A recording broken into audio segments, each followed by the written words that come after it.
Hi everyone, this is the first lesson of quantum physics for A-level physics. So this video we're going to look at the gold leaf electroscope, the photon model of light and how to calculate the energy of a photon. And we'll also look at an experiment which allows us to find a value of the Planck constant h. And then we'll introduce the idea of the electronvolt, which is a small unit of energy. So the context of this, I'm sure you're familiar with quantum physics. There's lots of applications. One in particular would be something you're very familiar with. So flash memory drives, they rely on something called quantum tunneling, which we don't have to study, but I'd certainly recommend you look into. They use this in order to store all the ones and zeros which make up computer memory. So a lot of computer memory is based on quantum physics.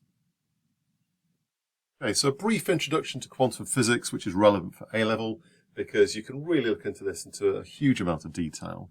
So in a simple history, so about 100 years ago, scientists, physicists thought they had kind of solved all of the universe's problems because we had something called classical mechanics, which is based on Newtonian maths and Newton's laws.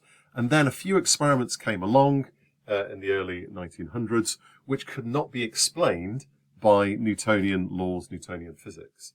And these are the three that we're going to look at in this series of videos. So the first one is the photoelectric effect. Could only be explained if light behaves as a particle rather than a wave, so we'll look into that. Electron diffraction, where particles, electrons, behave as waves and particles. So this is the idea of wave-particle duality. And then something called atomic spectra, where we get these very particular colours of lines, and this can only be explained by thinking about fixed amounts of energy, quanta of energy. So these are three that we're going to look at in this series of videos. Based on this development in the understanding of physics, scientists, physicists had to reconsider how they viewed the universe and think about quantum physics, quantum mechanics. And there's lots of applications in the modern world which are based on quantum mechanics. So we've already mentioned about computer memory, lasers, a lot of aspects of computers generally, electron microscopes, MRI, just to name a few. So there's lots and lots of real-world applications of quantum physics. The experiment we're going to consider is the photoelectric effect. This is normally done using a gold leaf electroscope. So what you have is a piece of metal here and then a very, very thin leaf of gold. And the reason it's so thin is that makes it very, very light, so it can respond to very small amounts of charge. So we charge this up negatively, so there's an excess of electrons on these two pieces of metal. Electrons repel, so we can see visibly this charge. So it's a demonstration of negative charge. And then what we do is we shine white light on the top of the plate and nothing happens at all, which is actually quite important. And we need to have a zinc plate on top because normally the plate here is made of copper, which won't work. So we need a particular metal, and we'll also talk about that later on in this series of videos. So bright white light has no effect at all.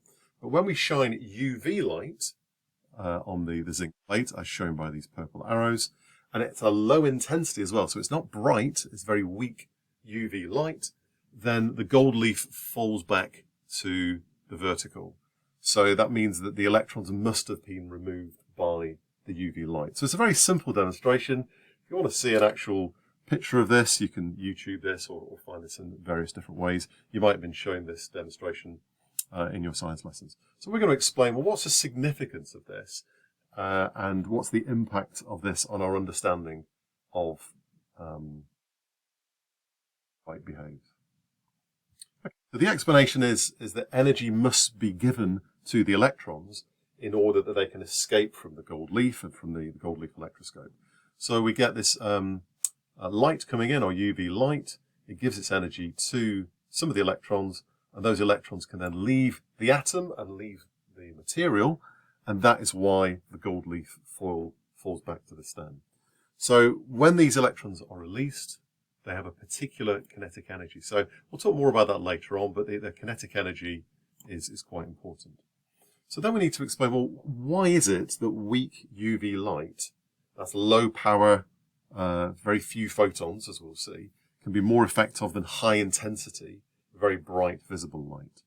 So if we assume that light behaved as a wave, which we always have done up to this point in physics, then increasing the brightness should release electrons with a higher kinetic energy.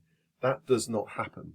And as we'll see later on, there's actually a way of measuring the kinetic energy of the electrons. So that doesn't happen. And it turns out that the kinetic energy of the electrons emitted, or whether they're emitted at all, depends only on the color of the light. That's the frequency, rather than the intensity, the brightness. So that cannot be explained by all these wave equations that we have. It can only be explained by thinking that light behaves as a particle, known as a photon, with a fixed amount of energy, which depends only on the frequency.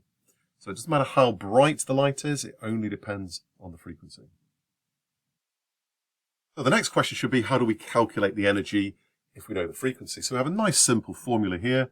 The energy of the energy of the photon measured in joules is equal to hf. So f is the frequency measured in hertz, we're familiar with that. H is something called the Planck constant, which is this tiny number, 6.63 times 10 to the minus 34. So in the formula booklet, you'll be given this formula, and you're also given the Planck constant. So it's a nice, straightforward calculation. What we're going to do is work through a few calculations based on E equals hf. And if you want to, you can pause the video now and have a go at these yourself.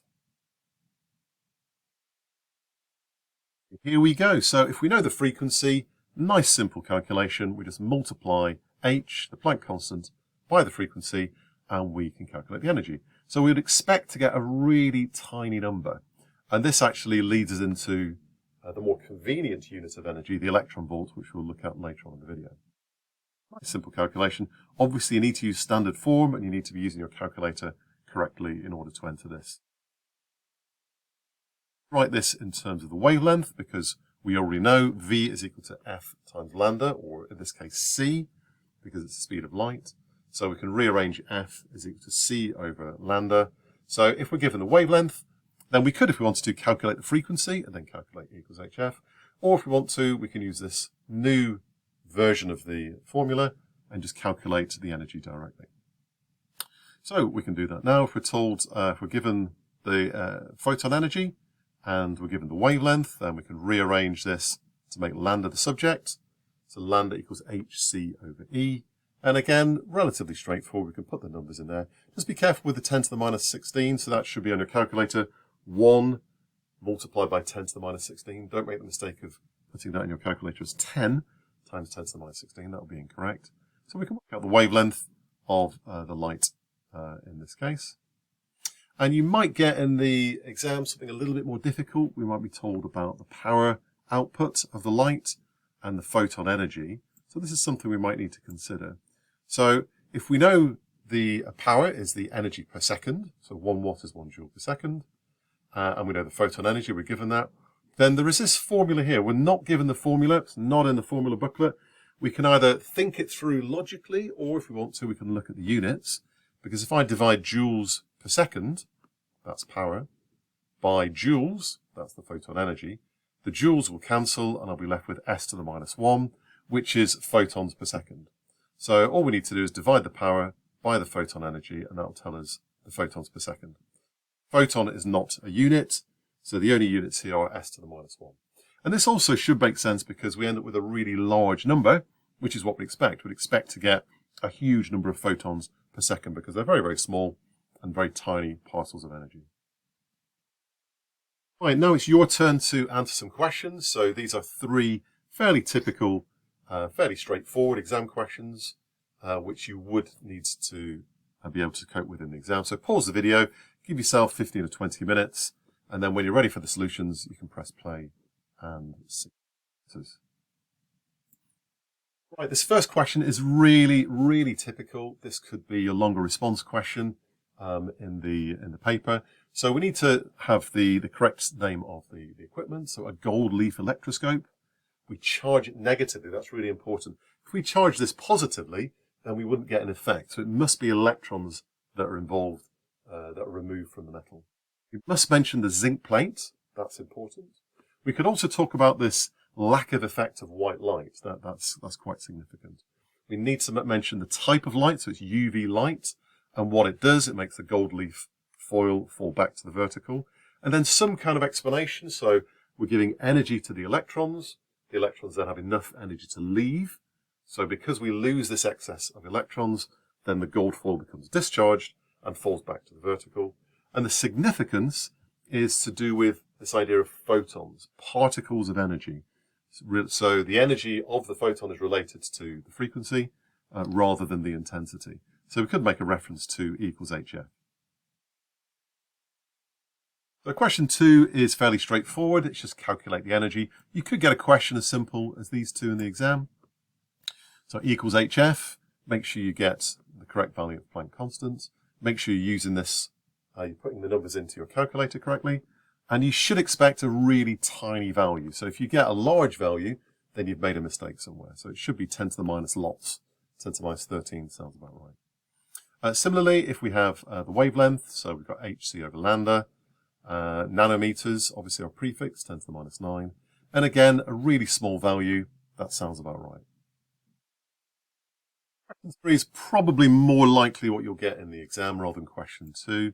So we've got a couple of things to do right at the start. So if we're given the frequency, we're trying to find the frequency, we're given the wavelength. Do remember that sometimes they won't tell you what the velocity is because they expect you to know the velocity of light is 3 times 10 to the 8. So they don't mention that in the question, but we do know that already. So we can calculate the frequency. It should be a very large number if it's visible light, monochromatic, single frequency. And then we can calculate the energy. So I've done this in 2 stages. If you wanted to do E is equal to hc over lambda, that would be absolutely fine. How many photons does the laser emit per second? Okay, so mathematically this is quite a straightforward calculation, but this can cause confusion, partly because, as we said before, there is no formula given for calculating the photons per second. So we've got the energy per second. Well, that's the power, which is 0.2 10 to the minus 3. We've just worked out the energy of a single photon, so we can calculate the number of photons per second. So again, if you can remember this formula, that's great, or you could look at the units, joules cancel, and we're left with s to the minus 1. And then if we increase the power, well, you could do a calculation, that would be fine, or we could just explain it. But we know that the power is going to be doubled because we're going to get twice the number of photons per second. So we don't get an increase in photon energy, we're just going to get more photons. So twice the power, twice the energy per second, therefore twice the number of photons. Okay, so you should be thinking, where does this value, the Planck constant h, come from? So there's a very simple experiment we can do to get a value of the Planck constant. You may have to do this as a core practical as part of your A-level, but even if you don't need to do this, it's a useful thing to consider. So what we have is a straightforward circuit here. We've got a variable power supply. In this diagram, I have a fixed power supply connected to a variable resistor, which allows me to vary the output. And I've got a voltmeter attached across an LED. So you should be familiar with these symbols from the electricity topic. So the way that an LED works, you might remember, is it will only work when it reaches a certain voltage, typically 0.6 volts. And at that point, electrons can flow. So the resistance, which was previously very, very high, it now behaves in a more linear way. So we're going to consider a single electron passing through the LED. As it does that, the electrical energy it had before is all transferred into the energy of a photon of light. So the relationship is quite straightforward. The energy lost by the electron as it passes through the LED is equal to the energy of the photon emitted. Now, you should remember from the electricity topic that the definition of voltage is energy per unit charge. So we can make energy or work done the subject. So W or E is equal to Q times V. So the energy lost by the electron is equal to the charge multiplied by the voltage. And that in turn is equal to the energy of the photon emitted, as we know is HF. So we know the electron charge is the elementary charge, 1.6 10 to the minus 19 coulombs. And we can measure the voltage with our voltmeter. So we need to start off on 0 and increase the voltage until the light is just being emitted by the LED. At that point, we can measure the voltage using the voltmeter. So by multiplying the charge on one electron and the voltage across the LED, we can calculate the energy of the photon. So we can do this for a range of different colors of LED. So we know the frequency of the light already. That will be given as part, that information is part of the LED. So we can work our way through the LEDs. So red, orange, yellow, green, and blue. Each one will have a different voltage associated with it, therefore a different energy of photon. And as expected, because E is equal to HF, then we get a proportional relationship, a straight line through the origin. So C should be equal to 0. E is plotted on the y-axis, F is plotted on the x-axis. Therefore, if you work out the gradient of this line, that will give you the value of H, which is Planck constant. So you might get asked to explain this in the exam. This could be a longer response question. But even if it's not on your specification, I think it's a really useful thing to be aware of. The final thing we're going to consider in this video is this idea of the electron volt. So we've seen already that the energy involved when we're calculating photon energy is very, very small, 10 to the minus 15, 10 to the minus 16 joules. So that's not a very convenient unit of energy. So more convenient is something called the electron volt EV. Now, if you compare this to what you might have studied in mechanics, you might have done this at GCSE, you had to learn about the kilowatt hour. And that was more useful when we're talking about very large amounts of energy, for example, in domestic energy bills. So we could talk about units of electricity use, so 15 units or 100 units, and that's the kilowatt hour. So this is the same idea, but for very, very small values of energy. And the definition is as shown. So if I have an electron moving through a potential difference of 1 volt, so it could either be accelerated from 0 speed up to a maximum, or it could be going the other direction, slowing down. So whichever way, the energy associated with that, if we have 1 electron and 1 volt, then that's 1 electron volt. And we can actually calculate that because we know W is equal to Q times V, as we saw on the previous screen. So the Q is the charge on 1 electron, 1.6 10 to the minus 19. So if you multiply that by the voltage, which is 1, you get exactly the same value. So basically the electron volt, this measurement of energy, is the same number as the charge on an electron. But rather than coulombs, we're now referring to this as joules. This is a type of energy, or a unit of energy. So you might get values in joules, and you have to convert them to EV, in which case you need to divide by this number, 1.6 10 to the minus 19. If you're going the other way, if you have EV and you need to convert to joules, then you need to multiply by 1.6 10 to the minus 19. Right, a few worked examples. So if you want to pause the video and have a go at these, you can do, but they're fairly straightforward. So this first one we've done already. This actually defines, as we know, the electron volt. So if we're saying it's the energy associated with 1 electron and 1 volt, E is equal to V times Q. So 1 volt multiplied by the elementary charge, which we know, we get the same value. So this is our electron volt, 1.6 10 to the minus 19. And if we're going to convert, so if I have 2.9 EV, then I need to multiply by 1.6 10 to the minus 19. So as expected, 2.9 electron volts in joules is a very, very small value. If we're going the other way, if I have this very small value shown here, 7.3 10 to the minus 19, if I divide by 1.6 10 to the minus 19, then I get a more workable number. So it should tie in with this idea of convenience. So if we're talking about so many EV, in joules it's a very small value, and conversely, if we have a very small value in joules, in EV it should be typically 2 or 0.5 or 50 or something like that. Right, time for a few more questions. So you can pause the video, have a go at these questions, and then when you're ready, press play to check your answers. Question 1, as we've seen a few minutes ago, you might get asked this in the exam if this is on your specification for your exam board. So we need to talk about LEDs. They emit light because an electron passes through and loses its energy. The energy corresponds to the energy of the photon, and then we get this formula EV is equal to HF. So we increase the voltage until the LED just begins to emit light, and then we can use that value to calculate the energy. And if we plot energy on the y-axis and the frequency on the x-axis, we should get a straight line through the origin because E is equal to HF, and the gradient of the line is the constant, which is the Planck constant. Question 2, a definition, very typical question in the exam. So we've got our definition. The electron volt is the amount of energy transferred. It could be energy gained or energy lost, depending on the direction the electron's traveling, when a single electron moves through a voltage or PD of 1 volt and we know the value is 1.6 × 10⁻19 joules. And final question, question 3. So we have a single electron. We have a potential difference of 300 volts. So in EV, it's just 300 times by 1, 300 EV. So a single electron will be 1 electron volt if it's 1 volt. If we have 300 volts, it's going to be 300 times by 1. And then I can convert that into joules, as we know, multiply by 1.6 × 10⁻19, and we get, as expected, a very small value in joules.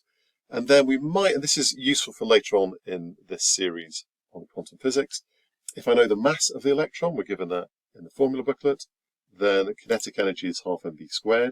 So we can make V the subject, rearrange the formula, and then put the numbers in. We've got our energy in joules, and we've got the mass given, so we can work out the velocity.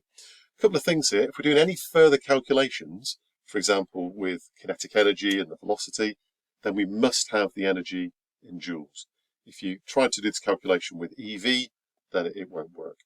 The other thing to consider is when we're talking about electrons moving in quantum physics, we should expect really big values, because generally we're looking at quite large voltages, and the mass of an electron, as we know, is absolutely tiny. So expect 10 to the 7 or possibly even 10 to the 8 meters per second. All right, well done. You've made it through the first lesson on quantum physics. So we've covered a lot of information here. I recommend you go back and watch it again, try out some of the calculations again. We talked about the gold leaf electroscope, this idea of photons, particles of light of fixed energy, and the ways of calculating the energy, and this idea of how to work out the value of the Planck constant. And then we also talked about the electron volt.